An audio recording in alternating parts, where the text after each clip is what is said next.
బెల్లం గిన్నె అయ్యిందని చూస్తున్నారా? మా ఇంటి రేకుకి చిన్న క్రాక్ అయితే పడింది. దాన్ని మూసేద్దామని చెప్పి ట్రిక్ అయితే వాడాం. ఫస్ట్ ఒక గిన్నెలో బెల్లం తీసుకోవాలి, కొంచెం వాటర్ యాడ్ చేసి బాగా పాకం పట్టాలి. తర్వాత కొంచెం సిమెంట్ యాడ్ చేయాలి, దాన్ని అయితే బాగా కలుపుకోవాలి. ఇంకొంచెం సిమెంట్ అయితే యాడ్ చేద్దాం, ఎందుకంటే స్మూత్గా లిక్విడ్ ఉండాలి కాబట్టి. ఒక కోడిగుడ్డు అయితే యాడ్ చేయాలి, అప్పుడే మనకి లిక్విడ్ స్ట్రాంగ్గా ఉంటుంది. ఆ తర్వాత ఈ లిక్విడ్ని అయితే బాగా మిక్స్ చేస్తే అప్పుడు బాగా ఉంటుంది. తర్వాత అయితే మనం ఇంజూరీస్కి వాడతాం కదా క్లాత్, ఆ క్లాత్ అయితే కంపల్సరీ ఉండాలి. దాంతోనే పని మొత్తం. ఆ క్లాత్ని ఆ లిక్విడ్లో ముంచి రేకుకి ఎక్కడైతే క్రాక్ వచ్చిందో అక్కడ ప్రెస్ చేసి బాగా అంటించాలి.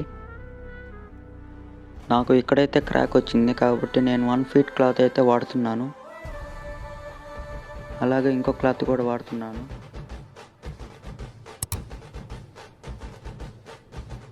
తర్వాత అయితే మన 2 చేతులతో ఆ క్లాత్స్ని అయితే బాగా కవర్ చేసుకోవాలి. తర్వాత మన ఇంటి దగ్గర ఉన్న డ్రై సిమెంట్ని అయితే దాని మీద వేసుకొని కవర్ చేసుకోవాలి. డ్రైగా అయిపోతుంది కాబట్టి. డ్రైగా ఉంటే మనకి ఏ ప్రాబ్లం ఉండదు. మీ ఇంటి దగ్గర కూడా ఇలాంటి చిన్న క్రాక్స్ ఉంటే ఈ ట్రిక్ వాడండి.